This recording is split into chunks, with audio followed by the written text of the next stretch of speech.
Hi, my name's Trevor, and welcome to the first episode of Old vs. New, where we're going to be talking about the old and new Dune films. Yeah, hi, I'm James, and I'll be helping in this discussion about the 1984 classic Dune, and the new one that just came out, which was pretty great. A lot better. Yes. Yeah. It's definitely a classic, right? And speaking of classic, we're wearing some classic shirts. Yeah, actually, why are we wearing their shirts? Well, it's a very simple reason, James. It's because drugs are bad, and if you do drugs, you will turn into a giant space fish that can kind of see the future. That sounds like fun, though. Actually, it does. Yeah. But hey, What? since we're part of the DARE program, we have a special guest, Officer Prop. Hi, kids. I'm Officer Prop. Aganda. First name Prop, last name Aganda, and I'm here to tell you not to do drugs. Because if you do drugs, you might turn into a giant fish monster from space that can actually see the future and therefore pilot giant futuristic starships through the skies. And remember, as part of the DARE program, we need you to help us fight the war on drugs. And by that, we mean the war on sandworms. Don't do drugs or you'll get arrested. Thanks, Officer Propaganda. Yeah. He's kind of a jackass. Yeah, he's always telling us not to have fun. Yeah. I mean, turning into a space worm sounds so that fucking does sound sweet. pretty fun. So, let's do some drugs and watch these movies. Fuck yeah! A little bit excited there. Tone down a bit. The Spice Must Flow in Denis Villeneuve's Dune 2021, a space opera set on the desert planet of Arrakis, where a young boy uses his mystical powers to fight the evil empire, avenge his family, and fulfill his destiny. He's helped along on the hero's journey by Aquaman, Thanos, Spider-Man's girlfriend Mary Jane, and his father, Poe Dameron. He must stop the evil Drax and move without rhythm to avoid giant sandworms. It's only half the story, but George Lucas, eat your heart out. Also, bagpipes. The new Dune movie was pretty damn good. I think we both agree about that. Yeah, it was. I mean, it legitimately was probably one of the better blockbusters I've seen in a while, and I'm not necessarily saying that because it's pandemic and we haven't seen a lot. I was going to make that joke. I was going to say, and I guess I'll say it now, that this is the best movie I've seen in theaters in the last year. Because I haven't been to theaters. First time in like a year and a half. Yeah. We saw it in IMAX. It was really goddamn good in IMAX. Yeah. Well, I mean, again, it's just like, I always feel like the theater experience, especially with the noise and the level of like, grandeur that kind of comes out of the IMAX theater. Well, plus, like, we were able to see an earlier show, not only because it was safer, less people coughing into their popcorn and shoving it into your face or whatever happens in theaters. I don't know, I haven't been in one in like a year. People picking their nose and shit. Exactly. But there were a lot less people there. So yeah, there was. Not really had the theater to ourselves, but like, it was pretty damn empty, and it was about like a third full, and it was freaking fantastic.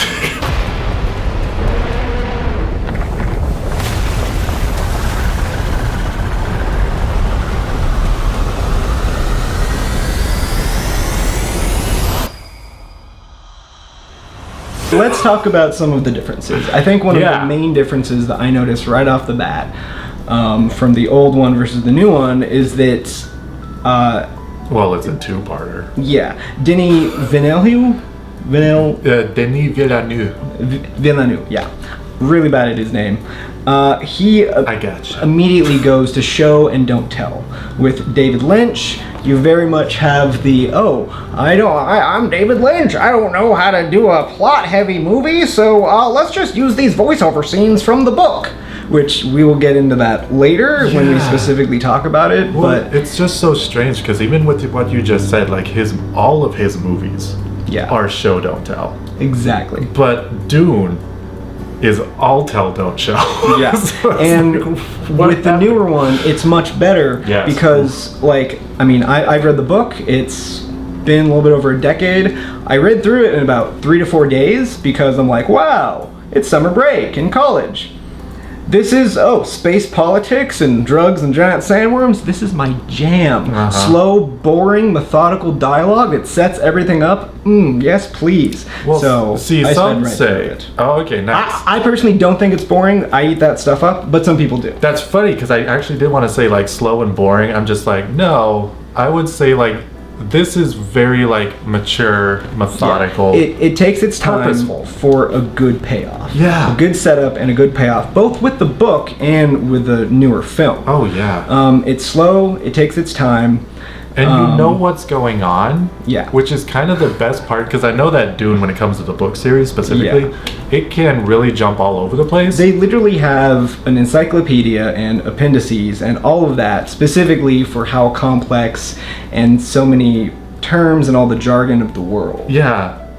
Yeah, it's like Lord of the Rings on crack. Literally crack from the tales of, like, giant sandworms. Yeah. Because, spoilers, the sandworms make the spice. Yeah. And where does it come out of, Trevor? I don't know the anatomy of a sandworm, but I'm assuming they have a cloaca. Yes. Just, if I were to guess, probably have a cloaca. The fuck is a cloaca? Oh, do you not know what a cloaca is? That sounds like it. It's like, it's basically... American. I don't want to... Okay, no, a cloaca is... No, we're talking about it. You asked. What's a cloaca? A cloaca is what some animals, like lizards, have. It's a combination of your, like, reproductive and waste systems. It's one hole for everything, basically. Yeah. Wow. That's what we're talking about. So the spice that they're mining is a bunch of, like, worm shit? Pretty much, yeah. Wow. Yeah. So, I mean, it's almost like desert soil? Does that make sense? Because, I mean, soil is technically worm poop. Yeah. Right? So a lot of it. Yeah. Yeah, except this kind will let you see the future. So the whole thing to set up the film of Dune is that it's not a future where machines, specifically thinking machines, as they call them in the book, are allowed. Prior to the events of the film and the book, there was what was called the Butlerian Jihad, which was essentially a war against conscious thinking robots who, you know, essentially went Skynet and tried to wipe everyone out. So they're not allowed. I was going to say, insert any robot TV show. Skynet, film. Ultron, the Cylons, whatever you want to call it. Yeah, I was like, the replicants. The singularity. Yeah, everyone. I mean, sheesh. So that was good. And in the book and in the older film, they very much explain this as a mentat, blah, blah, blah. Where in this one, they just had, I forget the actor's name, but he was Polka Dot Man in Suicide Squad. Him and the other mentat just did a thing with their eyes, had a special thing on their lips to show that, oh, he's kind of a biological supercomputer, essentially. Showing don't tell. Yeah, but if there's one thing that I kind of wish that they actually, like, kind of went into, was that explanation. Because I feel like for people who just, like, have no clue. This is fair. About the mentats.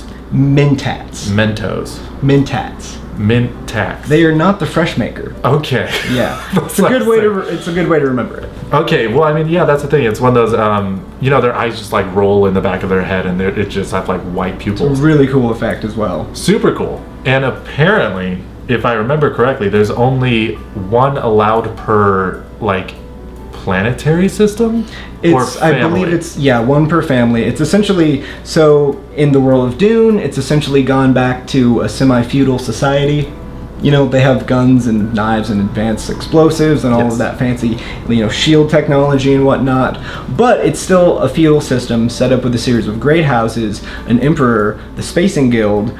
I guess technically the Mentats are sort of a separate guild, as well as the Bene Gesserits. Yes. Who we will get into, and let's do it right now. Yeah. Let's talk about the Bene Gesserits in the film. Benny and the Jetsiets. and the bitchy degenerates. Yeah, so... That was the other one. So essentially, their whole thing is, we need to have a selective breeding program to produce white space Jesus. Yep. Who is Paul Atreides. Paul Atreides. They always... Gosh, they keep calling him the Messiah and the one throughout the whole movie. And this is a personal thing. I hate those kind of stories. But this movie doesn't fit. What? Why do you hate Jesus? I, Why do you hate white space Jesus? And how can this be? For he is the Kwisatz Haderach.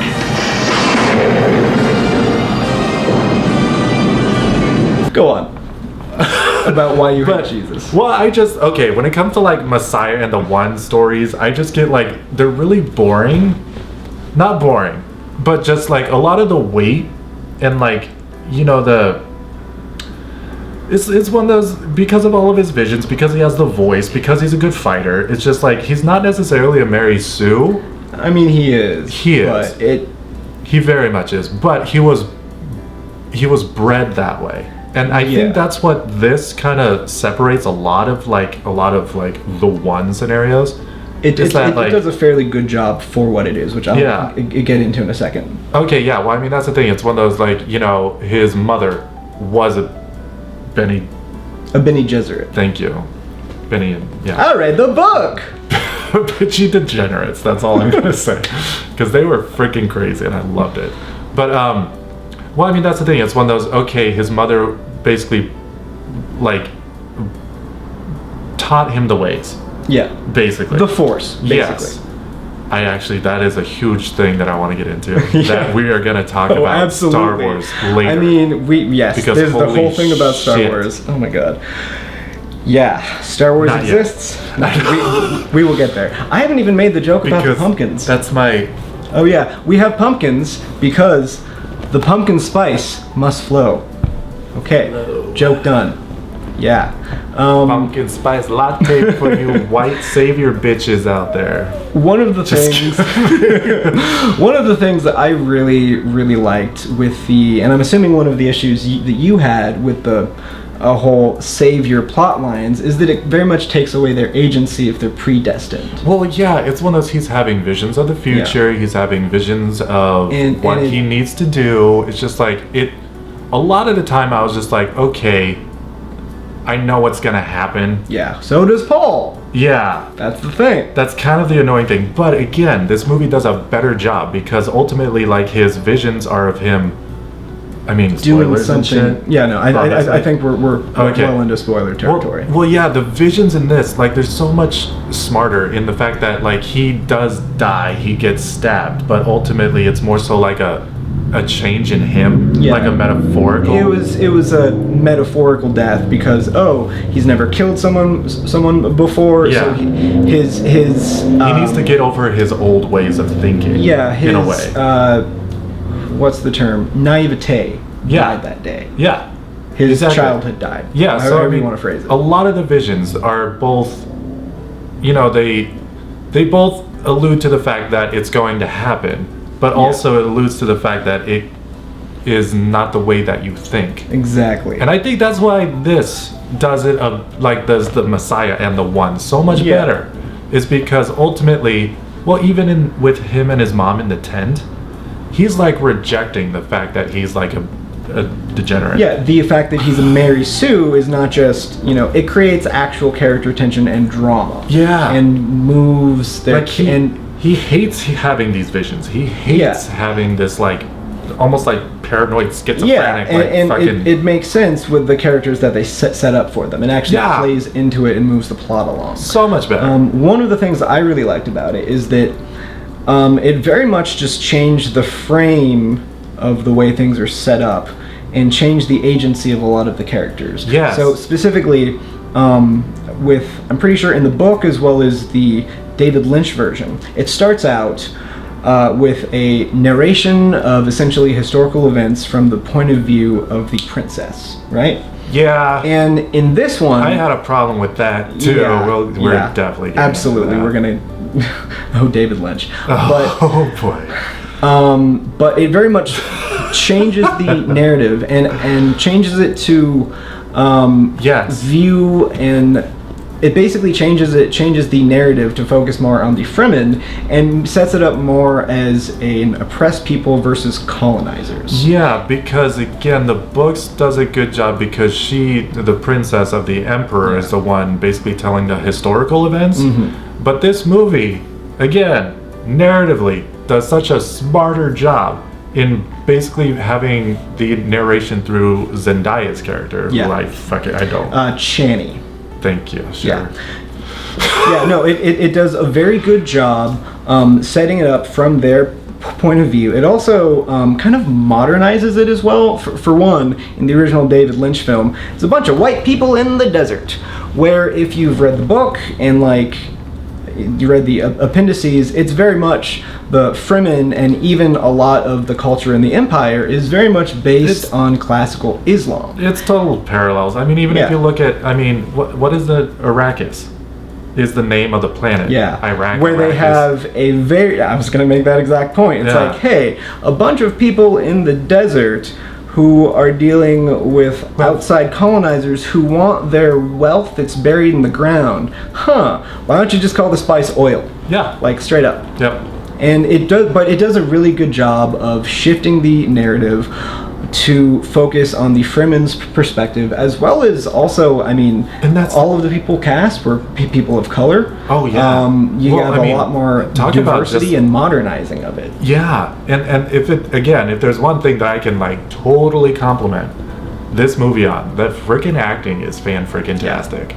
Like very good casting all across the board. Yeah, there wasn't a single person where I was just like, oof, that was embarrassing. Honestly, that's one of the things. I think that the director, judging by his other films I've seen, he seems to be a very good actor's director. Where he works with the actors to figure out where they're coming from, what is needed in the story, and gives them the creative freedom. Oh yeah. Yeah, like for instance, so much better. He did a little scene breakdown that's available on YouTube, and after working with Zendaya, he came up with kind of more on the spot a couple of things that they could do for the flashbacks and the flash forwards and the dream sequences, such as her holding the bloody dagger, which is more of the metaphorical one, which we talked about earlier. It's the metaphorical future dream sequence where he doesn't die, but his spirit and innocence dies. Yeah, and again, the literal almost like handing the torch to him too.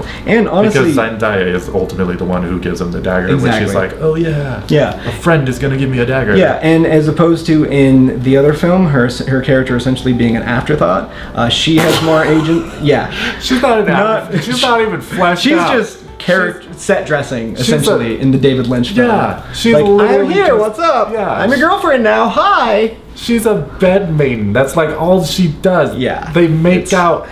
And she has like 3 lines. Like talk, oh my god. Whoever thought that David Lynch should direct that film is an idiot. But that's regardless of the point. We're talking about the modern one right now. Jodorowsky for the win. I just want to say that. We will get to David Lynch. Yes. Another one of the ways that it modernizes it, because again, as I mentioned, the casting actual people of color, super diverse, but going with the book and going with the Islamic influence, it very much sets up a more modern colonizer versus oppressed narrative. Yeah. And one of the other ways that it also does it and kind of modernizes it is one of the characters. I'm forgetting her name. But they switched the genders. Something? Yes. It's Judge something. She has the coolest death scene in the entire film. I can't think of that character's name. Yeah. But she summons the worm. Thumping. She thumping, just waiting for that and takes worm out the Sardaukar, I think they're called. The Emperor's blades. The suck dickers. Because they're fucking awful people. I mean, they're sorry, a lot of people suck dick out there that are not awful people. They're basically stormtroopers. They're pieces of shit. And I hate them. And another way, though, so they give her more agency. Change gender swap characters, and another way that they modernize it and make it a little bit more of a palatable movie compared to the other one is I just want to say for the record, and it's not pandering whatsoever, it is just a smartly done diverse group of people. that are acting the shit out of the Yep, scenes. and are well cast for their roles Yeah. and for the themes that they're going for. Yes. That's what makes it great. Exactly, and one of the other ways that they updated it was with Harkonnen. They, for one, they decided not to go with the gay people are evil trope, the gay-coded villain trope that was very much prominent in the David Lynch film. Yeah, that was weird. I still don't know what happened there. It's... Like, is that even a thing in the books? Question. Yes. What? It is. Wow. Okay, It for the is. record, that was It's- made in if I the remember 60s, correctly. but Yeah. the book was. Yeah, it's very much it's a trope where a lot of the villains are evil. Just look at half the Disney films that we grew up with. Oh. Yeah, they're haggard, but boiled. The way that they introduced him was the way that they introduced Baron Harkonnen So much was cooler. ominous, better in every way. They essentially introduced him in a similar way to Darth Vader, and Yes. they made him ominous. Well, first they had him cloaked in the shadows, showing he's a cyborg. His fucking spine lights up, and as opposed to, because I mean, it's kind of funny, comical in the other film where he's a floating fat man. Yeah. Bring in that floating fat man, the Baron.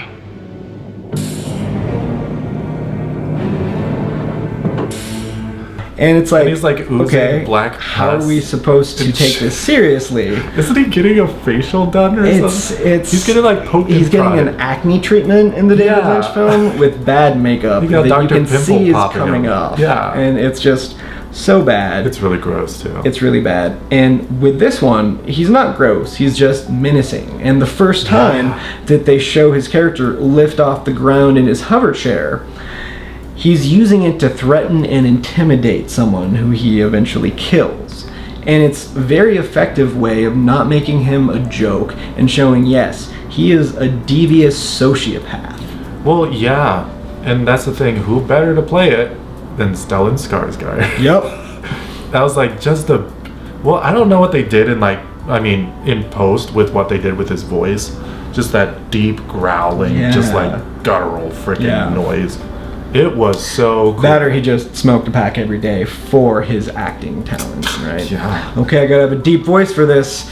Ugh, gotta do it the old-fashioned way. It's like, what was her name? Linda Blair did it. It's my turn. Yep. Yeah. It's just like, it is such a guttural, like, it is thunderous the way he speaks. That it's just like, even if you were just to hear him across the room, it would be like intense. Granted, part of that might have to do with the fact we saw it in IMAX, but still, the sound mix overall It's is great. fabulous. I was like, okay. Again, if there's one like little thing that I have about this movie, the music might be a little too epic sometimes. It needed to calm the fuck down like a couple times. it's Hans Zimmer, man. What do you expect? I know. And I can't Too say epic that I'm for the Dune. I'm not the what? biggest. Okay. I'm not the biggest Hans Zimmer fan. Okay. That is where we disagree, my friend. That's fine, because it's a nitpick if anything. Yeah. I'm calling this a nitpick because this movie is really good. It is really It's freaking good. Definitely one of the best sci-fi films I've seen in a while. Very long time. Like it's cool. Yeah, I But will say again. Yeah. Sorry. That music. Oh boy. I thought the music was fine. You literally cranked it to 11, and I could have just dealt with 10. Like it would have been fine at 10. was A couple too much. minor nitpicks that I had, very minor. What? I mean, the only two that I had was they did not explain the. They Mentats. didn't. Yeah, they didn't really explain them, but at the same time, they didn't need it. Yeah. So that's one of those. It's a give You and can take. kind You of can deal infer it. with or without it. And that, dear God, that music sometimes was just like. There would be nothing happening, and it would be like. For me, there were a couple scenes where mainly there was a far away shot or two where it's not the best CGI, and you can kind of tell. Well, kind of like, okay, that looks right out of a video game, but there were literally just a couple shots like that. There were Not a big very few, because I was gonna say the CGI in this is, oh my God, It's pretty damn good. flawless. God in heaven. Get everything with guns off the ground! Go! Well, I mean, this world, and the CGI too. I mean, it really is just so heavy. There's just so much to it. The worms are massive and thunderous. The voices are like, I mean, they're the same. I was like, it's amazing how much thought and purpose went into everything in this movie. Which again, a lot of blockbusters, especially recently, have not been doing a good job of that. There's purpose to everything. And it is just so much fun. But again, the CGI, in my opinion, is, again, nearly flawless. There are a couple scenes. It's hard to do distance shots with a bunch of running people. Yeah. That is just, everybody knows that one. Yeah. I was like, yeah, sure, they look like little wax figurines just kind of running That across being the street. said, that was exactly my problem. Yeah. But that being said, the sandworms, the important CGI part, fabulous. Well, especially, okay. Better than the Sarlacc pit, that's for sure. Yeah, Star Wars. I'm gonna get into that. Oh, we will. But I can't wait because now that this movie has been it's a little more. What is the word? Popular. Well, yeah. I mean, it's a little more popular now Mainstream? because Mainstream. Yeah, it's one of those. It's a home. What is a home recognizable? What is that? What? Recognize? Like a household name? Thank you. Yeah. So now Home recognizable. I know. I recognize that home. That's a nice home. It's like you just drive by that place and it's just That home That is house. recognizable. yes. I've seen it on the internet. It's that house that has real skeletons for Halloween decorations. I saw that one. Yeah. The one that looks like every other recognizable house during Halloween. Giant That's skeleton. Victorian. That's what you need. Sorry. But no. What is it? What's the word again? Household name. Okay, now that Dune is a household name, I want to get into how eventually, I don't know if you want to make this like a separate segment, but fuck you, Star Wars, is all I'm saying. You know what? I think that's a good idea. There's First, though, nothing special about you fuckers. I hate Star Wars. Anyways, George Lucas, you hack fraud piece of shit. I just know. Again, the fact that Dune exists now and is a household name, fuck you, Star Wars. Missa called Jar Jar Binks. Missa your humble servant. That won't be necessary. Oh, but it is. 'Tis demanded by the gods, it is. okay, We're so gonna talk about those thick ass worms, am I right, well, ladies? actually, no, Whoa. first I wanted to make a point about the space fish or the guild navigators. Oh, they're not in this movie. That's my point. That's fine. That's my whole point. Is that they're not in this movie, and they don't have to be, and it's a These good. guys are stupid. It's a good adaptation of the book. So, for those of you who don't know, the guild navigators are essentially mutated by the spice so much that they become weird fish-like monsters. Yeah. They are shown in both the David Lynch version and in the miniseries. The miniseries, they look like the Ripley's baby alien from Alien Resurrection, and it's so bad. And the David Lynch version just looks fucking awful. Oh my but they're God. not actually introduced till the later books. I thought the David Lynch one looked pretty cool. He looked awesome. He just wasn't probably... He looked great for 1984. That big ass little worm and fish tank. It came out after 2001: A Space Odyssey came out. I know. I don't think it looked that good. I don't think it looked that good. It's That's weird, insane. and it's got a vagina mouth. Yeah. Big Yeah. flapping fallopian. Wait, what? Big labia lips. That's what I meant to say, not flapping fallopian tubes. Ew. That's the internal. Anyways. External, that bitch got some Arby's roast beef sandwiches going on. You know what I'm saying? Those are some flappy curtains. Anyways. Why do you do this to me? Oh my god. No, so... yeah, okay. So... Well, space worms. in the book, they don't show them, and Paul thinks what they might look like, but they don't actually show them.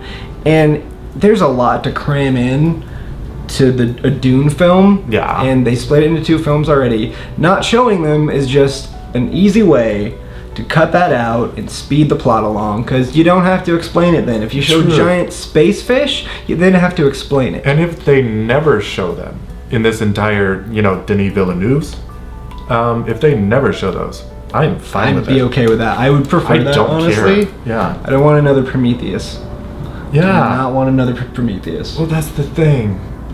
That's a whole new trilogy of shit that you have to Yeah. explain. But if this is successful, It's just you part know that one, Warner Brothers part is two. probably gonna greenlight. Okay, we got a whole cinematic universe. We gotta be like Marvel and Disney, and Well, that's the thing. This is the WB. Remember when so they're gonna fail completely, like Yeah. they did with DC. Remember when they fucking did the Hobbit trilogy? Wasn't that New Line Cinema? Fucking Warner Brothers, man. Oh, That's the Lord of the Rings and shit. I thought it was New Line Cinema. That's fucking. Should we check that real quick? I know it's Man, Lord of the Rings is fucking HBO Max and shit. yeah. That's Warner Brothers. Which is, New Line Cinema. They might have been bought by them, Yeah. but I'm not sure. That's gonna be one where I have to look up. But anyways, Yeah. do you remember what happened when they made The Hobbit a Hang on. single book by itself? First, what I'm gonna Fucking do? trilogy. Yeah. So I'm just gonna look it up after the video and put right here who's right. I'm just saying It in was general. probably me. Was it? I Warner don't know. Brothers, though. I don't know if it's Warner Brothers It or is. I know it's New Line Cinema for sure. I Yeah. don't know if they're owned by Warner Brothers currently. I think so. If you know, type it in the comments or don't, because we don't care. But my point was, a standalone book that was only supposed to be a two-parter with Guillermo del Toro. Made it into 3 Yeah, made it into 3, prolonged everything, that made it a colossal shit show. because they like money. Well, yeah, 3 movies is more money. But this is, I mean, sure, there's more of a Dune universe than there is a Hobbit universe. I mean, But- it depends how far into the appendices in Lord of the Rings and the Silmarillion you Yes. get. There's like a whole universe. Oh, yeah, Children probably of more so Hurin of and Lord of the shit. Rings in general. Yeah. But Dune is also pretty goddamn expansive. Well, exactly, it's super They're very expensive. comparable. But, I mean, again, if we're taking the first book, which I'm assuming that is what is part 1 and part 2. Yes. Just leave it. Yeah. Don't bring any space worms into this shit. I don't want no fucking, what is this shit called? Fucking warp, time, future. Future prescience, that's basically being able to tell the future. Like, Don't. That's the so dumb. giant God Emperor of Dune, basically, I think. God Emperor of Dune? Yeah, That's where a thing? It's where, and this is just what I read from the wiki because I've only read the first book. Is it a bigger space worm? No, and that would be dumb. I guess spoilers for the book. I mean, Paul's son, Leto II, yeah. merges with several small sand trout and becomes Yeah. a human Jared sandworm Leto hybrid. II. Jared Leto II. Yes. Jared Leto II becomes a giant sandworm hybrid, much like his performance in The Joker. Yeah. He's a fucking Yeah, and nutcase. he's able to basically tell the future and is emperor for like over 3,000 years and Okay, shit. actually, I did want to bring that up too, because again, when the Bene Gesserits, the Bene and the Jesuits, when they're talking about like breeding in this movie and like creating the one, they're actually talking about Jared Leto II.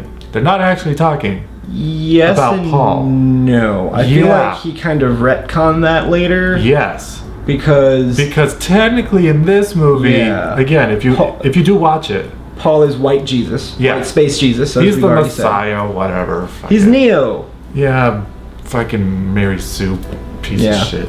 Anyway, but that's the thing. It's one of those, even in the movie they allude to it, but they don't actually confirm it. It's one of those, yes, he's the Messiah of this desert planet in the Revolt and taking over. Part 2 is not out yet. But but they're actually literally talking about Jared Leto II, his son, who is ultimately the one who ascends it's like space and time. it's pretty sure I'm Talking pretty about sure him. they are also talking about Paul because there are multiple, I believe, Kwisatz Haderach or however you pronounce it. Kwisatz Haderach. Yeah. The space Jesus, That sounds And like a he's just the cracker. first. He's just the first space Jesus. Sounds like a cracker. Not Space like- Jesus is a cracker. He's very white. Not that cracker. I was talking about the just. No, what's the other one? Hizax cataracts. Oh, Quizax Hatterack. No, I'm not pronouncing it right. It's I like the cataracts one. Quiz Show Cataract. Quiz show cataracts. It's a bunch of old people. Just like, okay, I can't see the board, but I want to go with It's like Squid Games for old people. Take I off was your thinking glasses. Jeopardy. You can only play these. Okay, I was thinking more like Jeopardy. I can't read the board. Well, you just went full like Alex people Trebek running reads through the razor fucking wires thing and to shit. you could be blind and still play Jeopardy. You're right. What we need is to bring Alex Trebek back from the dead so he can do the American version of Squid Game. Yeah. Hey Dune, could you make a what are they called? Kwisatz Haderach. Quizac Hatterack? Yeah, like a Jeopardy show in the Dune world, and also make him a clone because obviously he's dead. Yeah, that stuff. Also, oh yeah, they have cloning later in the books. Yeah, that was kind of a joke. I hate that. Who cares about that? Anyways, Because Duncan gets fucking. Never mind. yeah, he gets brought back later as a clone. It doesn't matter. And see, But that's why. Duncan in the film. Yes. Fucking fabulous. Yes. Aquaman doing a great job. The best, like, the most badass scene in the entire film Aw. is when Duncan pulls the sword out of his stomach and just like and starts killing dudes as a last effort. Okay, straight up. That's one of my nitpicks too. What? Nitpick number 3. Oh man. Is What? he pulls the sword out of his stomach and then screams when all of them are behind him. Or he's behind them all. Excuse me. It's because He literally goes, "Wah!" and then they all turn around. Well, yeah, he was distracting them. That's the whole point. He could was have killed them buying. while all of their backs were turned. Yeah, but also I feel like It's a nitpick, but I'm just saying it was kind of dumb. Okay. He literally screams You know and what? all of them turn around. You know what? I will say counter that it's actually realistic. Specifically, it's very much He's pulling in the a vein, knife out of his body. and That's the he's only screaming thing that the I'm adrenaline gonna. rush, and more specifically, I'm talking about like, Stupid. no man, like Viking berserkers, Yeah. Celtic berserkers, that kind of shit. Like the whole "you're gonna die" war scream to just get your blood. Oh and sure. Well, I adrenaline mean that's flowing. like the obvious. Like that's Yeah. what they went for. But at the same time, I'm just like, if there's 5 people with their back turned It against doesn't. you, It doesn't make logical sense. do your best to keep the But fuck. It makes down. sense for that character. Eh. At least that's my opinion. It makes sense for that character, and it's a cool and badass way to go out. I thought it was really cool. He just like. I know. Like I said, it's such a nitpick that Yeah. it's just like. It's a nitpick. It is a badass move. It's a good scene. Now, if only he had a trident, that would have made it better. Yeah. Well, especially in the desert, if he had water Yeah. abilities. Basically, we just want him to be Aquaman. He could have been. Yeah. Yeah. Aquaman would have made this movie great. Yeah. The character just dropped in. Fuck yeah. Also useless because his powers controls. What exactly? It's one of those. What is he gonna? Oh, talk to sandworms. Moisture. Control the sandworms. Oh, yeah. he could talk to worms. My man.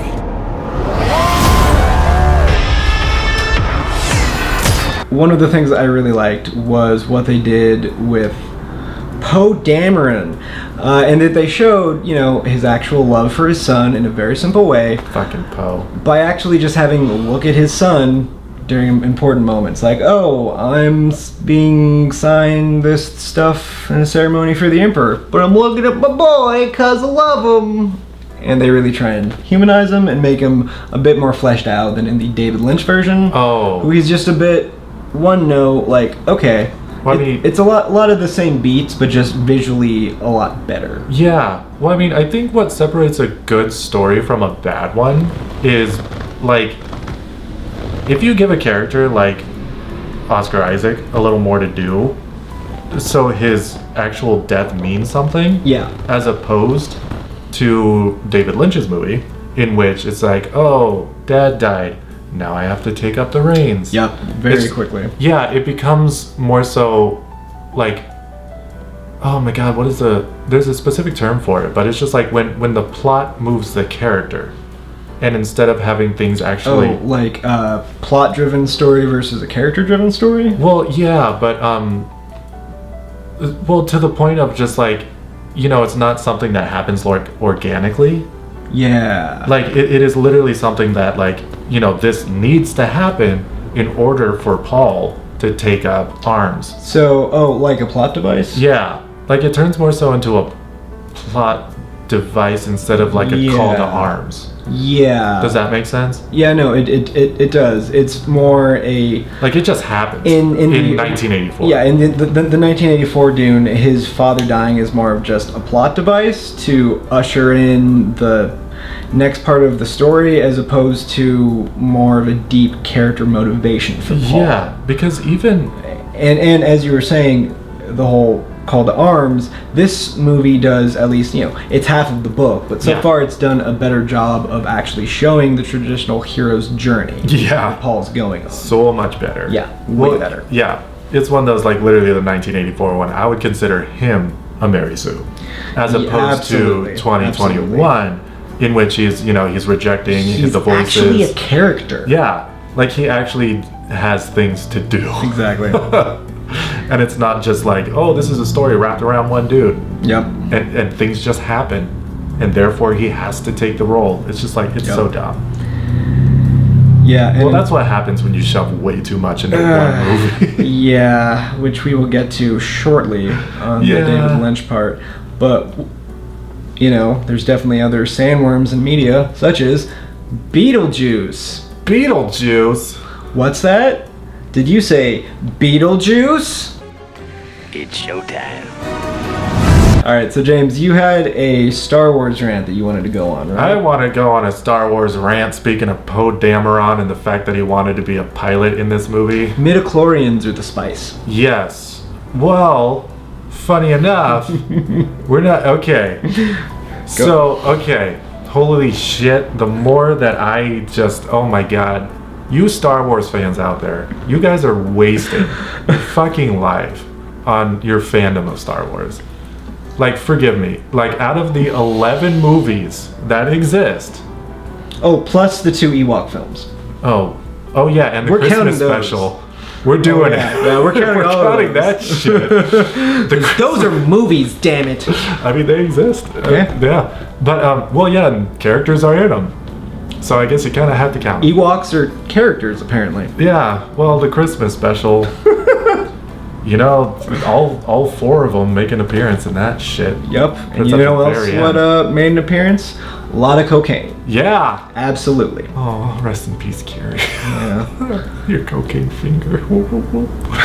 Anyway. Yeah, anyways. But yes, I wanted to... Okay. Again, out of the 15 movies, I guess, 14? How many we just if we're counting the Christmas special, then and the 2 Ewoks. Yeah, so it's 14. Okay. Yeah. Again, we'll probably fix this too if we're wrong. But out of the 14 mainline movies that there are, maybe 3 are really well done. Yeah. Again, argument for 4. I would say 4 good movies. Yes, 4 good movies. 2 great movies. Yes. And that's the thing. We're obviously talking about the prequels. Yeah. Obviously. Duh. Obviously. And fucking... We're not! Han Solo. You were the best thing I've ever seen. Just kidding. Anyways. I loved Solo. It was a film that happened. What happened in it? Solo lost money. A lot. It was a movie. Yeah. It was alright. Yeah, it's like everything that you know about, Han Solo in the original trilogy, they just shoved in one movie. Banal screenwriting 101. Yeah, stupid. Anyways, but I also want to bring this up because, again, arguably, there might be 4 good Star Wars movies. Like, again, depending on who you are. That's a terrible track record. I just want to point that out. Fucking awful. 4 out of 14 That's pretty are bad. considered good. But, again, I do want to bring this up because the Spice Mines of Kessel was a ripoff from Dune. Oh, yeah! And the voice is a ripoff Absolutely. from Dune. I mean, George Lucas, is, if anything, is known for his originality, right? And that's exactly... I'm joking. I'm joking. But that's exactly what it is. It's one of those, do yourself a favor, Star Wars fans. Go watch Akira Kurosawa films. Go read a fucking book. Dune, you should read Dune. It's pretty great. Read Dune. It's the entire series, although a little convoluted, still a hell of a lot of fun. Yeah. But again, everything that's good about Star Wars does exist. But unfortunately, it exists in comic books. It exists in books. Unfortunately, like, you can't... I'm literally trying to defend myself a little bit. Because you cannot say that that is a good track record for movies that people can watch at home, that a collection of people can understand and get behind. Your fandom is more so the love of the medium in general, as in the books, the comic series. You cannot say that these movies are good and original. And hey, it's a good thing that Disney completely destroyed the extended universe, right? I'm sure all Star Wars fans love that. Thanks, Kathleen Kennedy. Yeah. Anyways, I never really got into the extended universe too much. well, but I mean, again, but there's so many books. they did Like, take some of those ideas, and to be fair, there are some good Star Wars series. Yeah. But a lot of them are very constrained with what they can do because they have to fit into the framework of the movies that don't really care about them. Well, that's the thing. It's one of those, and the movies that we get aren't good enough. Yeah. So it's one of those. Well, that's why, like, the Mandalorian is set after the good films. Yeah. In that era. We're like, Yeah. hey, remember when everybody loved Star Wars? Yeah. Yeah. Tiny baby Yoda, he's cute. Little baby Grogu. I see action figures everywhere. It's funny, I look at him, you know what I see? What's that, sir? Dolls with suction cups staring out car windows. But see, even that, like Ahsoka, she existed in a cartoon series for kids. I was hoping they would bring her into the actual films. As a little bit older, as wiser, neutral Jedi. That would have been cool. Yeah. And like, Well, see, reach okay. out to all the extended stuff that those hardcore nerds love. Yeah. Bring them in. Why not? Again, you can't argue the fact that because of the prequel trilogy, like, Ahsoka does not exist. No. She wouldn't exist. Real quick, I do have to say Rosie Dawson? No. Rosario. I thought you were going to say Rosie O'Donnell. No. I was like, what? Yeah, no. Rosario Dawson. Speaking of She is fat great worm as people. Ahsoka in The Mandalorian. She is fabulous as Ahsoka, and Yeah. I love her in the role. Oh yeah, Rosario's great. Yeah. Like, well, yeah. But I mean, again, it's one of those, like, there's good movies that do exist in the Star Wars world. Unfortunately, Not a lot of them. Yeah, unfortunately, the two great ones, now that we're over the four good ones, the two that would be considered great are not original whatsoever. They pick up from mediums that have existed, you know, God, like 40 years before. Yeah. Like 1977 was when Well, Star Wars came out. And actually, if we're even going like further back, Flash Gordon. Well, exactly. Yeah. Like, literally, I'm sorry, but nothing about the first two Star Wars movies, like the very original ones, are original. Because the first two original trilogy aren't original whatsoever. And the fact that Dune exists now, the voice is a rip-off. I mean, the Force. The Force. Rip-off of the voice. Yes, rip-off of the voice and telling people what to do. A Jedi wave of the hand saying, "These aren't the droids you are looking for." That is from Dune. Yeah, straight up. And even at that, the samurai outfits are from Akira Kurosawa. Again, do yourself a favor. There's a movie called Hidden Fortress. If you take out the words robots in the synopsis, they read exactly the same. I mean, because it is the Hidden Fortress. I'm hoping that a lot of people watching will already know that George Lucas classically based the Death Star, all of that jazz, on the Hidden Fortress. Hopefully, but you never know. But, well, I mean, that's the thing. It's one of those, like, the more that I uncover about just, like, a lot of shit, Yeah. I'm just like, I'm sorry, but your guys' fandom just doesn't make sense. I mean, to be fair, like the first two films are great. I enjoy them. Yeah. But, I mean, again. Yeah. But it's I still like Star Wars, but like, yeah. Okay, Spice Melange a Kessel, Dune, The Voice, Dune, the Giant heroes, Sarlacc pit, giant Sarlacc pit, just like a sandworm, a worm creature. Literally, hero's Except journey. Without shitty CGI, when like George Lucas, I'm gonna add tentacles to the Sarlacc pit. Yeah, that was really good. And then beak. Yeah, it's like beak. the sandworm in the new film. Yeah, there's a scene where it looks just like the Sarlacc pit. It's just a gaping hole, basically, with teeth in it. Yep. Like that's what a worm is. Yeah, it doesn't have like a beak and tentacles. It's a filter feeder. Yeah. It mainly survives off of the sand plankton that exists. They don't say that in the movie, I just know that. And then they shit out spice. Yep. Yeah. They also eat people occasionally. Noise. Yeah, But they do. They did in this movie. Who doesn't? Yeah. What? Army Hammer. Anyways. Yeah, so yeah, no. Speaking of Timothy Chalamet, I do agree with pretty much all of your toxic Star Wars relationship. Well, okay, 4. There's a 4th one though, from Dune specifically. So much. Exactly. 4th one. I love it. Dune specifically. Okay. Oh yeah, the hero's journey with the kid in the desert. Come on. White Jesus. White Jesus. White space Jesus. Yeah. You were the chosen one!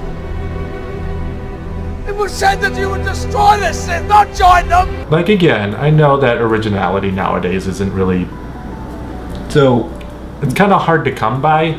To be fair, there is nothing new under the sun, whatnot. There's only... I'm sorry, but it's how many types of stories are there? Like 7. 7, yeah. At least that's what they say. Yeah. So while we're talking about Star Wars and the Dune comparisons, I do want to say that, you know, this was a great audition to direct the next Star Wars film. Another joke I wanted to say is that this is the best Star Wars movie that I've seen in the last 20 years.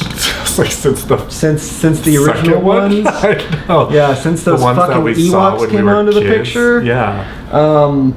And no, that's pretty accurate. Yeah. It's like also, 20 years. This is the best Star Wars movie there I've seen. was kind of a Star Wars reference in it when Oscar Isaac.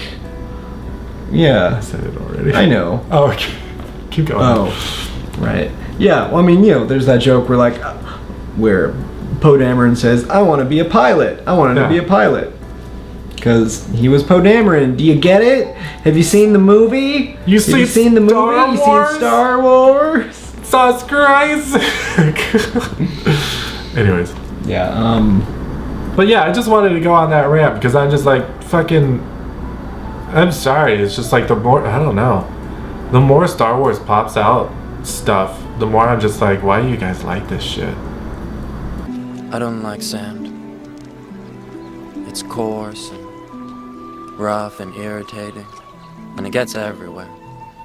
we are now going to talk about David Lynch's 1984 Dune. Yep, right there. This one. It's, Dude, we're gonna have this sit right between us because it's a good friend of mine. You know what else is a good friend of mine? Oh, God. Have you met Mr. Cuervo? Okay. We like to call him Senior Cuervo. Jose, okay, all day.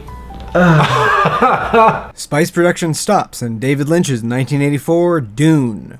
A drug trip set on the desert planet of Arrakis, where young Special Agent Dale Cooper uses his mystical powers to fight the evil empire, avenge his family, and fulfill his destiny, all with not enough screen time to do so.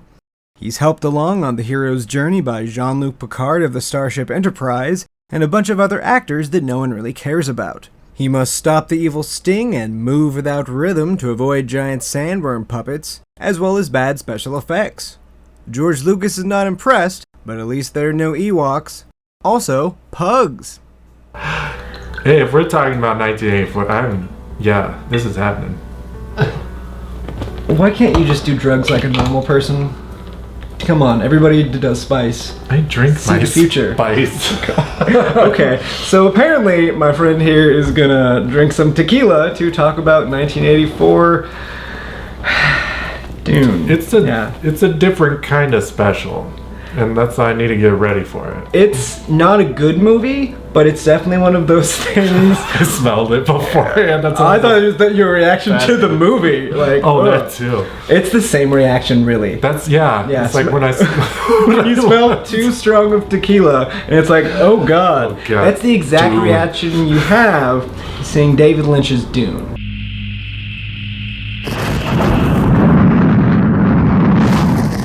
Bottoms up. Yep. Speaking of bottoms up, sexy Sting. Whoa. Yes. Sting is in it. Yeah. It's pretty damn great. Also, the baby from Eraserhead makes an appearance as the Space Guild Navigator, or as we've been calling it, the giant space fish, which if you do too much drugs, you'll turn into one. Yeah. How was that shot? It took a minute.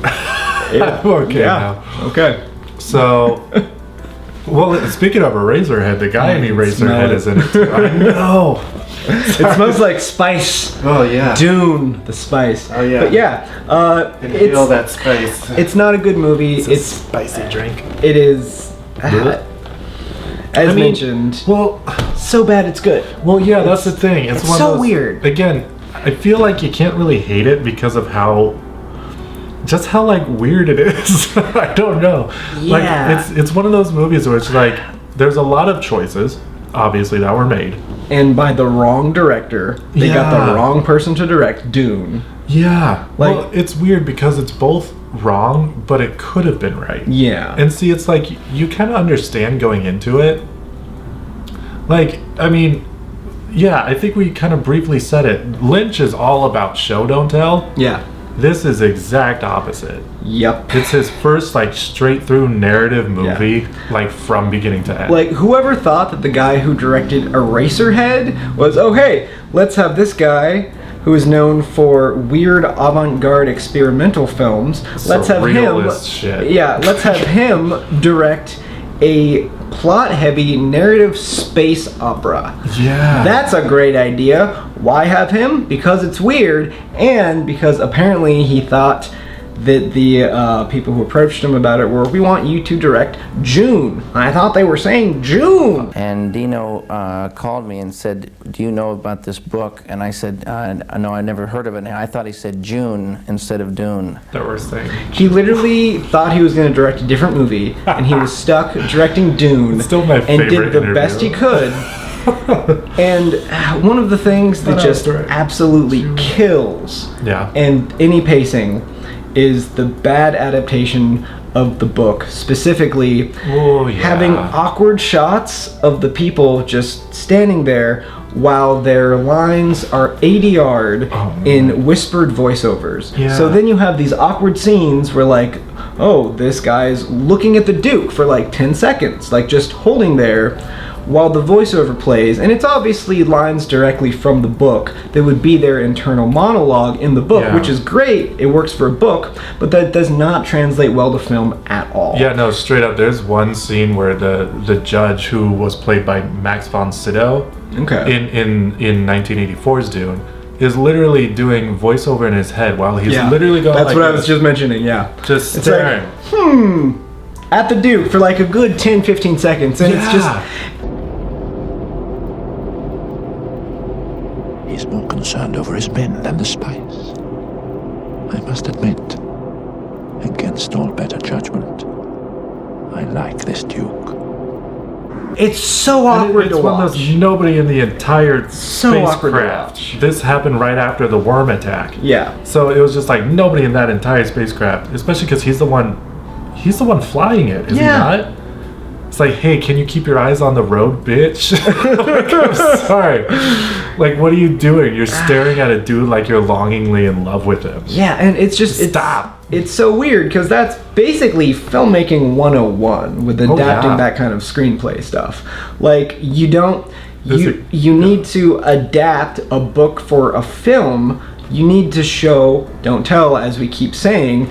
And that's one of the things that I really liked about the newer one compared to the older one. Oh, yeah. Is that it, for what it is, Dune is very slow in plotting, and it takes its time, which I personally love. Not everybody does. I think it's a mature fascinating. Well, it's honestly the newer film is at a fairly snappy pace, considering everything they go through. Yeah, people if there's one thing that I've been hearing about people is that it's slow and boring. I'm just No. It is methodical, it is purposeful, and it's mature. Time. It takes its time. It's like, okay, you're telling me that you can watch a slow burn Netflix series for like 6 hours and say that this is slow and boring? It is. No. It's so good. No. Like, I'm sorry. It's just like I don't understand that because it does move quicker than I thought it was going to. Mm-hmm. But but this one, holy shit, scenes go by so quick that you don't even know the fuck happened. Yeah. So when oh my god, when we watched, we of course rewatched it prior to this and prior to seeing the new one in theaters. It was a lot of fun. And well, because since I had read the book and knew what was going on, I had to explain a lot of it because the movie doesn't. Yeah. It does not really explain what's going on. Well, that's the thing. And when it does, it's very ambiguous and the voiceovers don't help. Literally just repeat. Most of the voiceovers are just repeats. Yeah, exactly. They literally just repeat what is already being shown. Yep. It's like, so it's just like, why even have that there? Yeah. But there's maybe one scene where it's actually good. Yeah. Where it's had the close up of Jessica, Paul's mother. Yeah. He's holding something back. Yet there's the imperial conditioning. Assurance of trust. And it's actually okay. It's fine. It works for what they're doing, but it's the one example. Yeah, one example out of like the 100 that were shown. I mean, yeah. It's like, wow, it was probably like out of like maybe a dozen voiceovers. There was a lot. That's all I remember. It's just like almost every other scene. Well, that was the other thing. It's like not only are there 3 intros to this movie, like 3 different people. Yep. But speaking of the first, well, okay, let's just start at the beginning. It starts off with the princess. The princess, who first of all is probably, she has more screen time than the fucking Zendaya bitch. Oh, absolutely. And she weirdly fades in and fades out as she's telling the monologue. The important girl. Which that is, I'm pretty sure, is directly ripped from the book, is the historical monologue of what's going on by the princess, which is great. It's a historical telling, but at the same time, oh my gosh, she has really nothing to do with this entire story. And that's the thing. She's so weird. In the book, it's brought around full circle, which, spoilers for the book, which is several years old. Several years. Several decades old. Several. Oh, it's like it's 70. Old. Yeah. Well, no, it's not 70. I think it was finally published in 1965. Okay. Star Wars was made in 1977. I just want to reiterate that. These books existed late 50s, early 60s. Yeah, I completely forgot what I was going to say. Oh, sorry. No, it's fine. I just what were we talking about? The princess bitch. Oh, right. Yeah, so here's the thing. Sorry. The princess lady. Yeah. Because she didn't do shit. In the books, it's tied full circle where, spoilers, for this decades-old book. It's old. Read the book. So you have Audible, just listen to it if you don't want to read. So basically, Paul becomes emperor by going into an arranged marriage with her, but it's all a show. He's a shit show. He's still with Chani and whatnot, and then it's in the end of the book is closed by her finishing this historical narrative, tying it together with what happens in the beginning. In the David Lynch film, she's a background character at the ending. Marriage is not even mentioned. She has no place at all in the film except for the opening monologue, and then she is relegated to a background character. And it's like, if you're gonna start your film with an opening monologue and then have that character be just a background extra, that's a bad idea. And it's called bad screenwriting. Because again, David Lynch, great avant-garde director, really shitty when it comes to narrative, plot-driven films. And he wrote the screenplay, too. David Lynch wrote the screenplay. I was just about to say, like, people, this is one of those where it's just like, he he did write the screenplay, which I was Yeah. unaware of going into it, watching it for the second time, because I watched this once when I was like a kid. Yeah, same. I don't remember jack shit from it. But yeah, no, right when I saw a screenplay by David Lynch, I was like, oh no. This explains so much. I was like, you're literally giving, a big space operatic, like, sci-fi journey to a guy who literally makes surrealistic nightmares. Yeah. Like, again, I can see that happening, you know what I mean, with the Dune series, but the fact that there's so much dialogue, there is so much explanation and so much build-up, that it just, oh my god, no. It's just, which he just doesn't do a good job of adapting it, and that's it might have been better if someone else had written the screenplay, but even so, it's really not enough time to adapt the full book into like a 1 fairly 2 short hour film. I want to say it was 2 hours. I think a little bit over 2 hours. Like maybe 2:16 or 2:17. Okay. Damn. Yeah, so it was a 2 hour 17 minutes, so I mean really 2:10. Yeah, if you take away the beginning and ending. Yeah, and also all the weird, and of course there was some the credits kind of cool but also really out of place David Lynchian dream sequences. Like the floating hand, and of course, hey guys, I filmed my hand. Let's put it in a movie. I don't know why. Like for the longest time I was like, wait, there's literally, well, I mean, that's the other thing. It's like, what is that hand? Where does it come from? It's a hand. It's a hand. Well, yeah. Remember when the hand got burned? This is a hand. Well, see, that's David Lynch's hand. Yeah. That's just like, I want to put it in the movie. I mean, that's the thing. It's one of those, the only hand-related incident is the Gom Jabbar. Yeah. What the did I say that right? You did. Yay! Oh my god, I said it! I didn't say what... I don't know, I just didn't make up a word this time. You didn't call it the Jabberwocky. Yeah. That's good. The dumb Jabberwocky. the dumb Jabbar. Yeah. The dumb Jabba the Hutt. Dumb Jabba. David Lynch. Dumb Jabba, that's what I'm going David for. Lynch. Speaking Although, of Star Wars, no. I feel like we should talk about... Yeah. I had... What were we talking about a second ago? Oh, his fucking hand. Yeah. Okay, so like literally the one and only part where there's a hand involved is the Gom Jabbar. Gom Jabbar. So why is this hand floating in every so often when the Gom Jabbar itself was just a lesson? Or it was just a lesson. It's like, don't take your hand out of the box. Yeah, So here's this hand that literally just kind of like projects out of nowhere. Yeah, and like, I mean, granted, but there's no hand-related things ever. You need those ethereal dream sequences, but they need to make sense. And David Lynch is not known for like making sense with a lot of his films. It's just Okay, I just want to say for the record, I love you, David Lynch. Oh yeah, David Lynch. If you're watching this, you probably won't be, but if you are, you're not. You're great. But I just want to say for the people out there, Mulholland Drive is actually one of my favorite movies I've ever seen in my life. Eraserhead's fucking nuts, and I thoroughly enjoyed watching that. That was actually one of our first movie nights ever. Yeah. Holy shit, that was fun. It's a movie. Yeah. Oh yeah. It's twisted. It's again. But David Lynch's Dune kind of acts as the sequel to Eraserhead because the baby grows up and becomes a space guild navigator. It kind of does. That's what drugs will do to you, kids. Yep. Do a lot of spice. Yep. Don't listen to fucking, what's his name? Officer Propaganda. Officer Propaganda. That guy's Don't listen to him. Boring ass snitch. Yeah. You narc motherfucker. He's a dick. Sorry. That was a little aggressive. Yeah.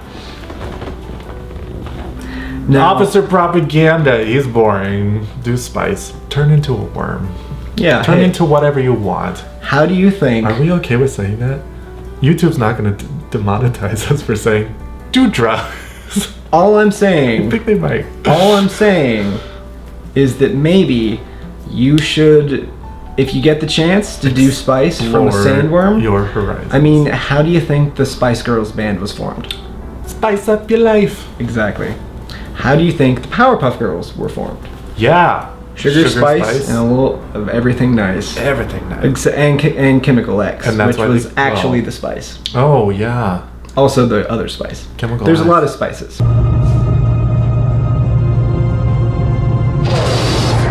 You know, James, we of course have been saying a lot of bad things about David Lynch's Dune, but we really do need to bring up the best part of the entire film. Yes. Is Patrick Stewart holding a pug and bringing it to war. It's a battle pug, mind you. Yeah. Yeah. This is Captain Picard of the Starship Enterprise in the miscast of miscast roles, being a tough guy in pajamas with a gun in one hand and a pug in the other, screaming and going off to war. It is. Yeah, it's literally like it's worth the entire film. It's just like for that one scene. I mean, it's kind of like, I don't know. It's just like meme worthy. It's joke worthy. Like everything worthy. It's just like he's literally in like a bathrobe and the pug is wrapped up.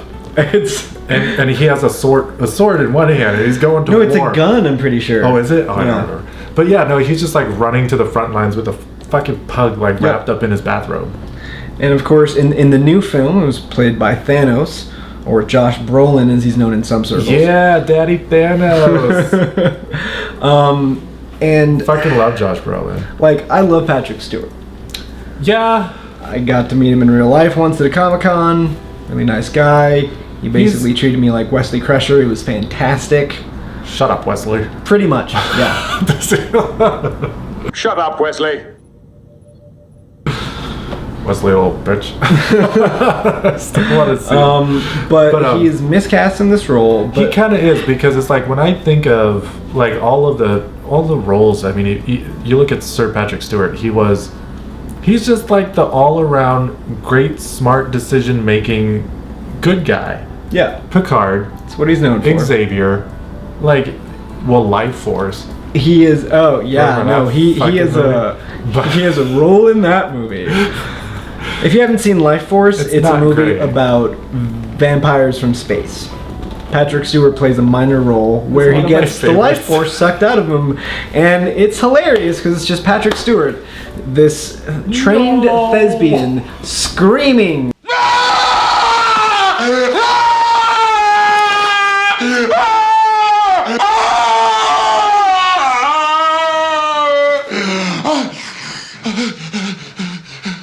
And it's like, what am I watching? It's fucking. Is this an episode of Star Trek? I've seen all the episodes, and this is a new one. Honestly, if Life Force was a Star Trek episode, I mean, to be fair, it seems like it would perfectly fit. They did have the one where Beverly Crusher sleeps with a ghost. That's true. Yeah. And that's how Wesley was born. Shut up, Wesley. Not really. No. But that's why she started smoking pot, because she's blazing Bev. Seriously, there are a number of memes out there about this.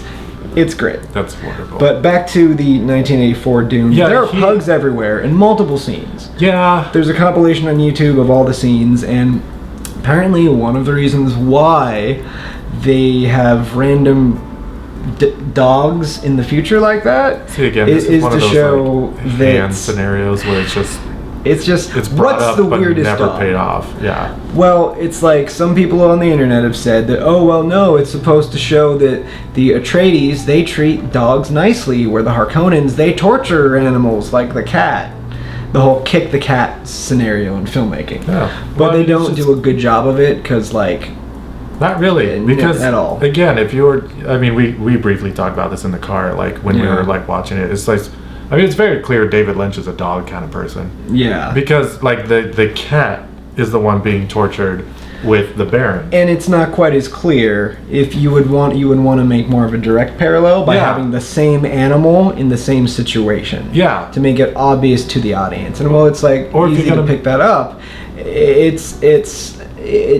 Again, it's David Lynch not being clear with his writing. Yeah. And also he probably just likes pugs and wanted to what's the most weirdest alien that I can do? Alien dog looking thing? Yeah. Pugs are weird. Let's put a pug in there. Yeah, I thought I was making pug. June. Yeah. Yeah.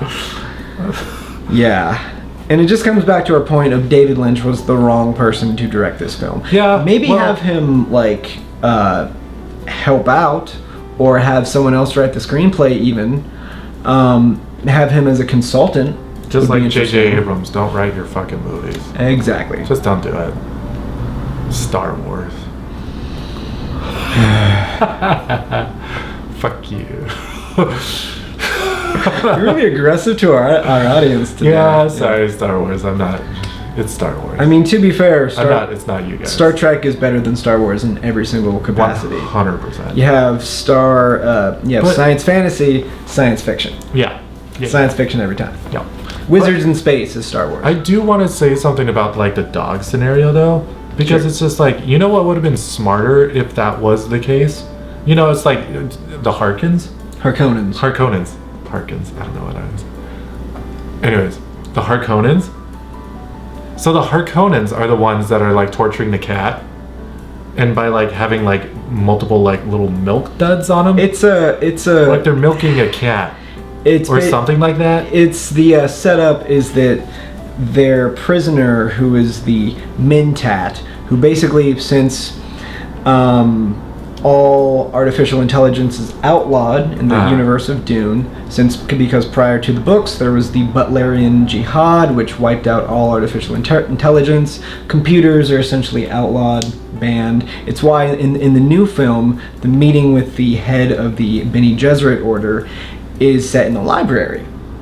So anyways, in the David Lynch film, they kidnap the Mentat from House Atreides so that they can use his superhuman processing abilities, and they give him a poison that he has to milk the antidote out of a tiny cat every single day, and it's the dumbest fucking thing. You're right, that was the point. Wow, that was such a convoluted mess that I was literally following, and I was just like, I don't remember if that's in the book or not, but I kind of doubt it. I don't remember if that specific scene is in the book, but I kind of doubt it. Internet, you can correct me if I'm wrong. But yeah, I mean, that's the thing. If you want to do like this whole parallel between like animal torture and like, you know, the fact that Atreides? House Atreides.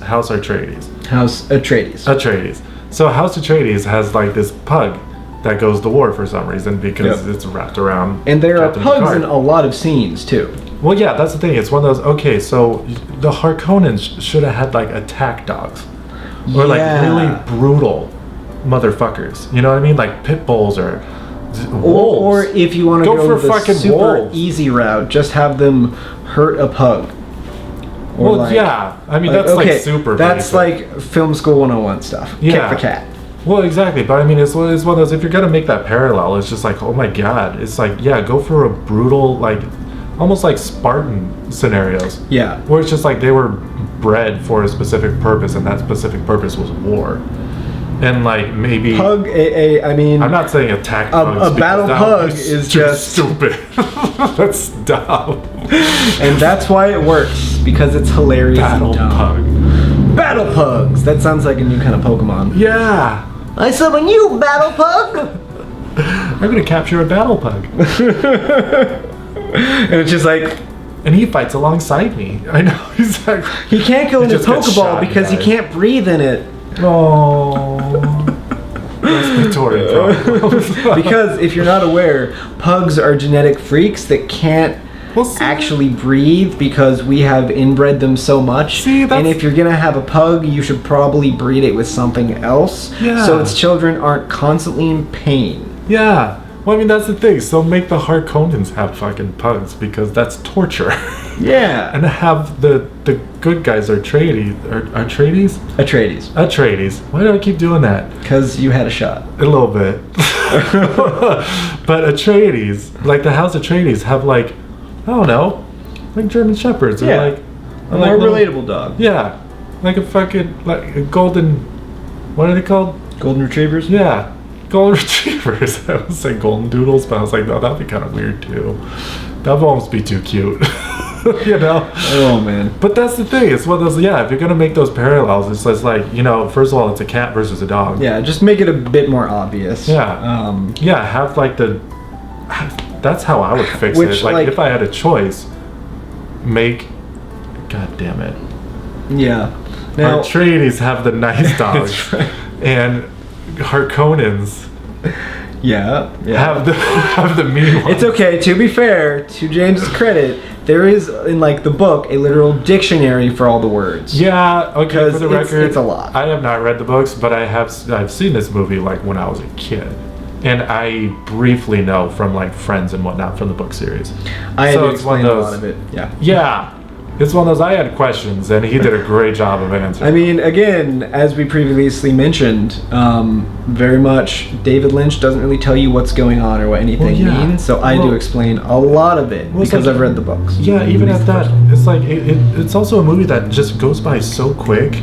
Like, do you remember the fight? The end part, like the end, like climax of the film, was more of an afterthought. The war is literally a montage. Yeah. Like that's not what it is. That's not when you need a montage. Not a joke.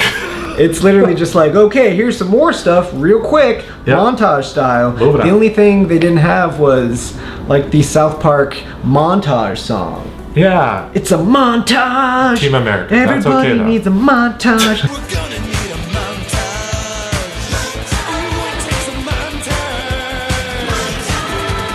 They also have it on South Park. Montage. Oh, did they really? Yeah, it's from Team America funny. Originally, but it's from the creators of South Park. Yeah. Matt Stone and Trey Parker. Yeah. We're gonna need a montage. But that's the thing. Yeah. It's one of those, okay, you don't need a montage in that instance. Not in this one. It's one of those, the entire build-up is for him to basically take over the planet, really. Yeah. Of Arrakis. And therefore control the spice. Yeah. And therefore control the galaxy. Yeah. It's not so emperor. much. Yeah. He doesn't really. He doesn't want to control it. No, he does in the book, not in the David Lynch film. Oh. He becomes emperor by an arranged marriage, but at the end of the David Lynch film, it's just like, hey, I'm gonna make it rain. Literally, make it rain. That's true because he literally just takes over. Yeah, he's like, okay, I'm in charge now. Make it rain, and his weird sister is like, he is the Kwisatz Haderach. Oh, he is the Kwisatz Haderach.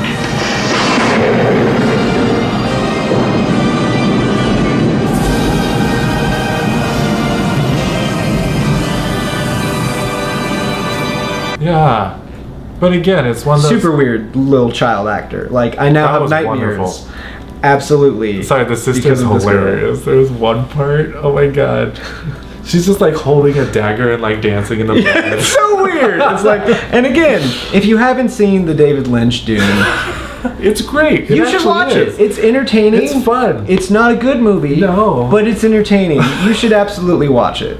See, that's why it's just like, it's literally like, this is almost, it's such a perfect like apples to oranges. It's just like, 2021 does such a great job. Classically made film. Yeah, taking its time, building its time. It's a very well-made sci-fi epic. It's a space opera. Yeah, but this one goes by so fast that you almost just like, you get really confused on like who's who. Yeah. And like the fact that the war is a montage, that should never happen.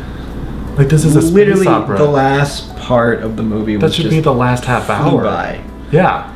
Well, I mean, that's the thing. It's like, okay, yeah, he becomes Lord of the Fremen. Yeah. So he becomes definitely not Gordon Freeman. Yeah. Yeah. Get it? Freeman? Freeman? Do you get it? Do you get it? Yeah. But that's the They're free people. What about Morgan Freeman? Morgan Freeman is God. Oh. In that one movie, so he's therefore free. So he has done so much Spice. He became God. He became God in this Morgan Freeman actually became... He's the ultimate free man. Oh my god. By Morgan Freeman's beard. Oh, he is the Kwisatz Haderach. Well, I mean, that's the thing. It's one of those, he becomes Lord, Messiah of the Fremen. Yeah. In seconds. Like, literally, in this movie, he becomes the Messiah in seconds. His mother puts... We almost didn't recognize her mother in one of the later scenes because she comes out with a completely different outfit with her head shaved, and it's like, wait, who is that? Oh, it's his mom, because they don't show that. They don't make it obvious. Well, yeah. Well, I mean, that's what I'm saying. It's like, even when he becomes Lord of the Fremen, it's one of those. She puts the main Fremen in a chokehold. Yeah. And then next thing you know, he's Lord of the Fremen. Also, one of the things they Like, do it happens so quickly. in the David Lynch film, the weirding way is essentially a fighting style. And it's more alluded to in the newer film, but in the David Lynch version, for whatever reason, they make it, the weirding way is sound guns. Yeah. And it's it like, happens what? Again, in seconds. What? And then turns into a montage of just them screaming at their guns. It's so dumb. And just having little explosions here and there. Yeah, it's like, okay. It's so weird. Yeah. Yeah, so many changes. And you can definitely tell that it's a vocal gun. The director of the new film is very much a fan of the books. Oh, yeah. No, absolutely. I mean, giant nerd. Giant fucking nerd. The great thing about Denis Villeneuve is that he does take his time. Like, even with 2049, it's just like, this is a great sequel. Which, honestly, one of my only complaints for some of his other films is sometimes he does have minor pacing issues, mainly with the Blade Runner sequel. But for considering the source material, and I mentioned this earlier, it is at a quick pace. It actually doesn't suffer from his usual well, not really usual. Yeah. His pacing issues that are sometimes a thing. Yeah. It was great. I mean, that's the thing. Every scene flows correctly and directly into each other. That it's just like, it's so weird because this one, it's almost like it's put together by just taking like snippets of like clips. Yeah. It's almost like this movie is a bunch of clips. It's like a clip show. Yeah, like 3-minute clips of like this happens. Here's segments of the story. This happens. Doesn't really And then 2021, it takes its sweet time, just like grandeur, cinematography. Yep. It is just great. Shows you the world, shows you that, hey, these guys are the stormtroopers from Star Wars, the Sardaukar. Yeah. They even have white uniforms. Yeah. And they speak I don't know what language that was, probably like Welsh or something. Yeah, the like throat speaking. Fucking shit was crazy. It's probably not Welsh. I loved it. Or like a Nordic language. I was gonna be super. Yeah. Anyways, like Norwegian. So we should. But I'm just saying, it's just like it's weird. It's almost like this movie is like a TikTok, and the new movie is an actual movie. Yeah, that's a good way to put it. Because this is like, or like, I don't know how old some of you might be. Remember Vines? They were like 7-second short little snippets. For those of you Very who don't know, Vines are what? TikTok before TikTok. Yeah. What's it was TikTok the original again? TikTok. TikTok is basically just a bunch of like short little snippets of videos. Yeah, I'm an old person, so I don't know about that. I mean, it's cool. Is it though? Not it's a little bit of both. What's TikTok? Get off my lawn! I'm an old person, get off my lawn! This is more so like, this is more so like Vines. A bunch of vines strung together. Yeah, that's really what it feels like, because even the explanations are so quick they don't even matter. Yeah, it's almost like a lot of the movie is a montage, and I think the way that David Lynch put the entire movie's a montage. I think the way that he put it in some of the behind-the-scenes interviews was like a puzzle piece, where he didn't have enough room for the entire puzzle. Yeah. So he just had to do the best he could. Again, and it doesn't fit together very well. It's entertaining, but not like a good movie. Yeah, that's the thing. It's one of those, it still effectively tells the story, but not well. And that's why it's so difficult. You know what I mean? Yeah. In this one, because it still tells the overarching story. It tells the overarching story, and you get a lot of those same plot points. Yeah. It's just not presented very well in the way that it should. Yeah. It's not epic. It's not grandiose. It's No, like, and then this stuff happened. I'm David Lynch. Yep. Now, well, it's like the father dies, whatever, next scene. He's more of And a then- plot device than an actual character in the old film. And then the sister's born, and the next thing you know, she's all 7 grown years up. old. And it's like, oh, she grew really quickly because of Spice. Yep. It's magic. Spice is basically the Force, where if you need a magical explanation for something, and the reason Spice is a commodity is because the Spacing Guild needs it to travel the stars, because they, you travel faster than light, you won't be able to see where you're going, because information is traveled by a light, so you're jumping blind. So the spice gives them precognition abilities, so they turn into fish monsters and see a bit into the future, pilot space.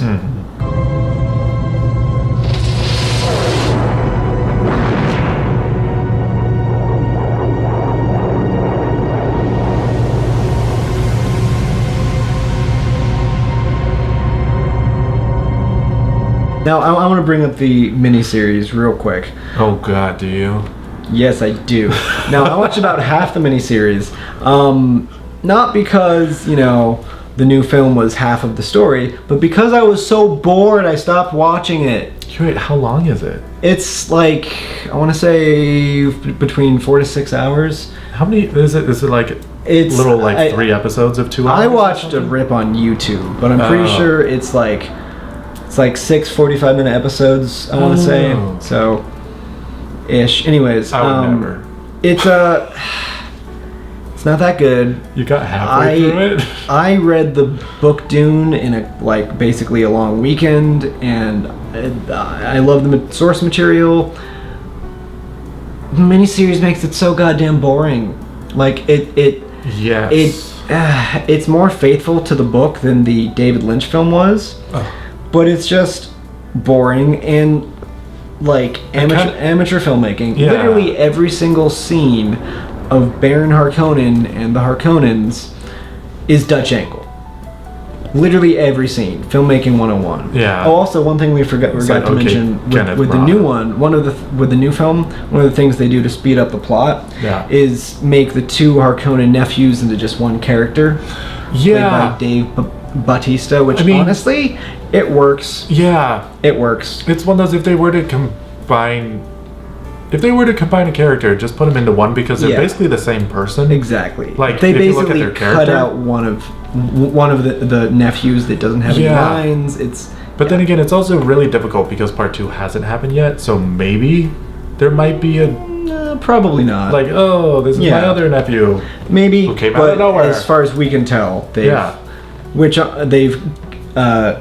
condensed it, which speeds the plot along. I also want to say this, in this movie, it's really weird because the knife fight...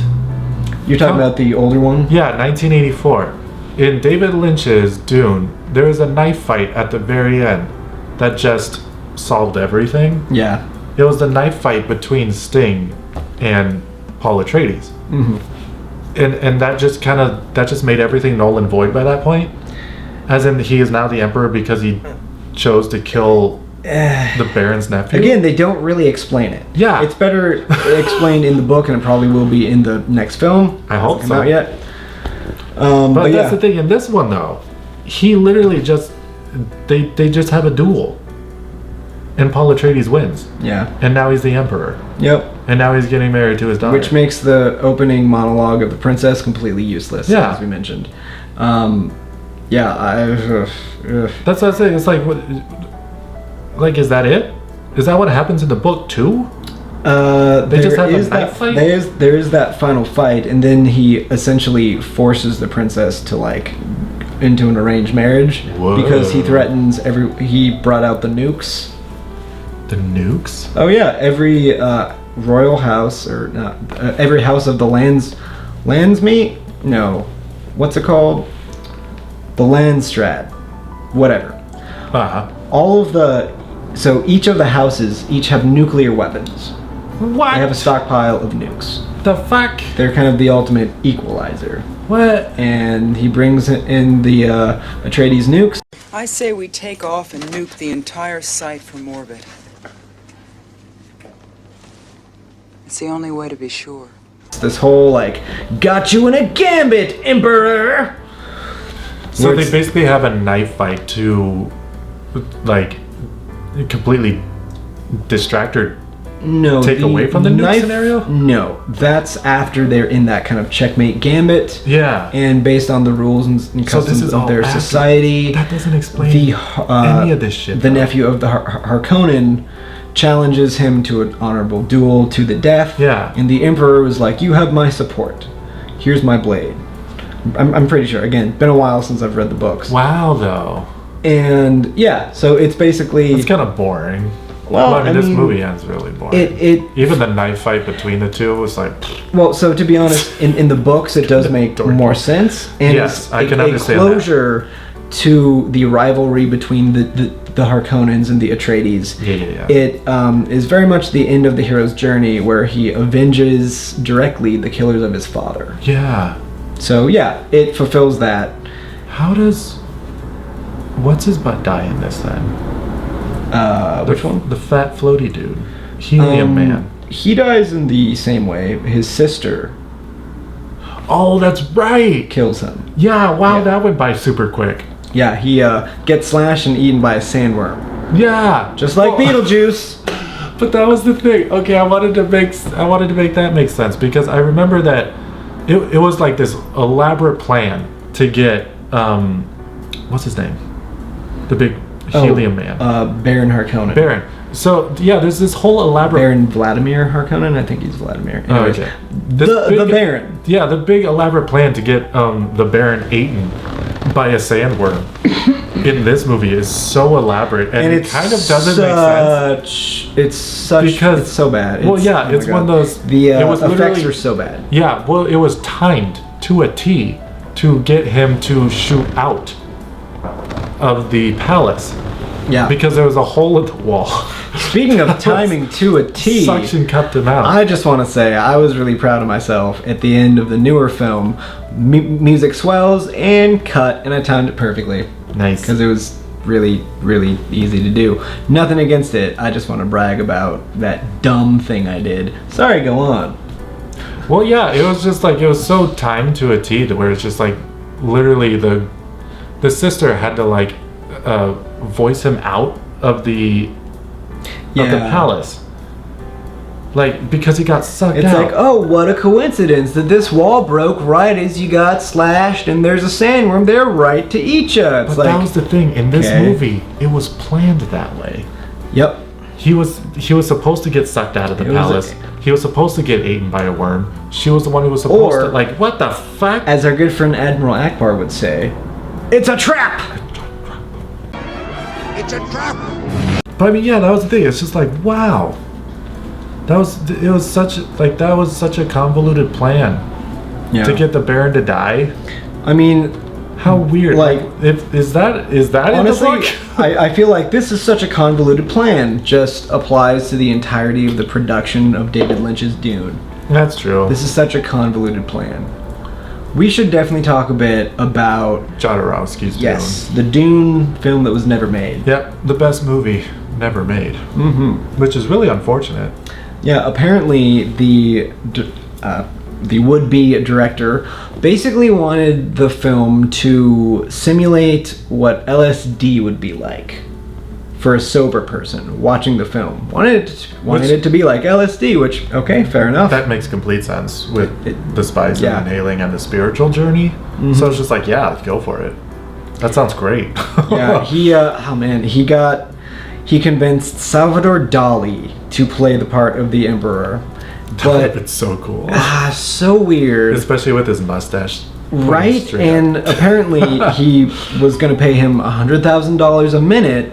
So to save on production costs and only have him there for a couple minutes, they were going to make a robotic mold of him. Oh my god. Yeah, having Salvador Dali is weird enough. We don't need a robot Salvador Dali like some Frankenstein horror Hall of Disney presidents shit. No, thank you. That's probably what it would have looked like. Exactly, right? Especially in 1984. Oh god, no. Like a wax figurine. I've seen the Terminator. Bad. I know what happens. Yeah. But yeah, and then apparently the director also convinced Orson Welles to play the part of Baron Harkonnen. He literally tracked him down at one of the best restaurants in, I believe it was Paris, I want to say, and found that he was eating a great meal. And then he bought him one of the best bottles of wine at the restaurant. Wanted to thank him, and of course, he's like, "Oh hey, can I get you into my movie?" It's like, well, I'll pay for you to eat here every day and have a bottle of wine every day. Sure, because we all know how much Orson Welles loves his food and cheese, and especially his wine. Yeah. Turn camera. Marked. 102, take one. With overlap, action please.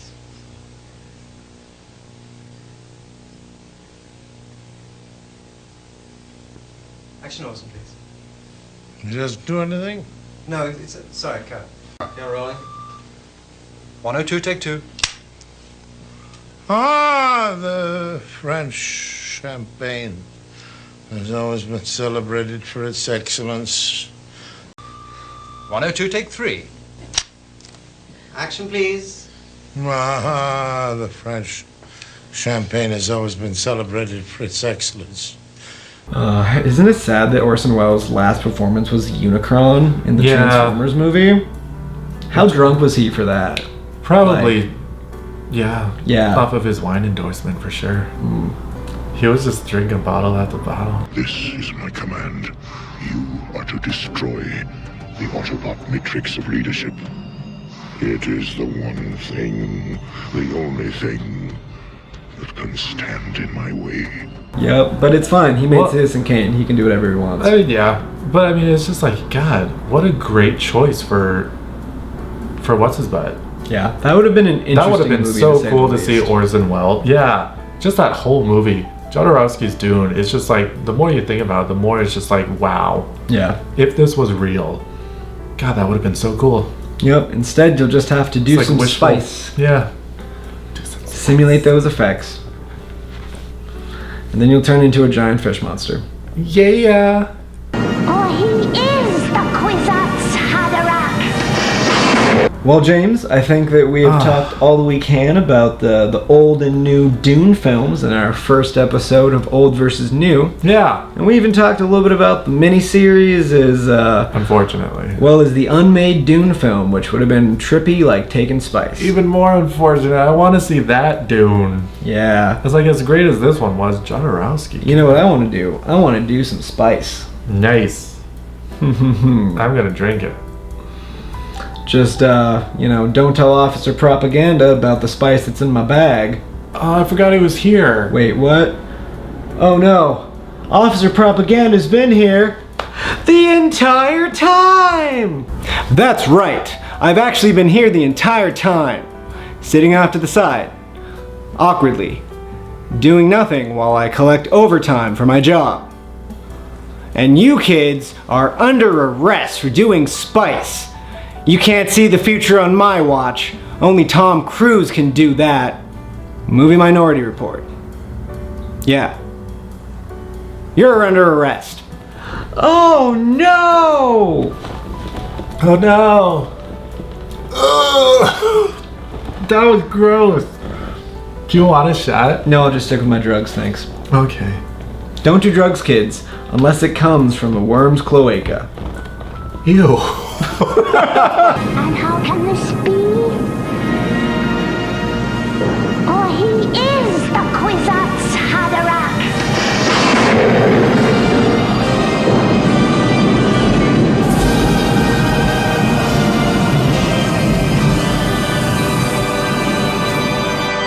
It's basically like that film Human Centipede. You sound like you're babbling. Except instead of sewing a bunch of people together, he gets fused with a giant sandworm and becomes a human sandworm hybrid. What? Hey kids, did you know that spice comes from a sandworm's cloaca? Do you know what a cloaca is? In mammals, the reproductive and waste systems are separated. A cloaca is a combination of the two. They're usually found in birds, reptiles, and the like. So if you do drugs, you're taking a substance that comes out of a sandworm's cloaca. I hope you're fucking happy about it. Quick, hide the sandworms. Oh, where did I put them? You want a shot? I want that one. What? Yep. That's how we're ending it. Do you want a shot?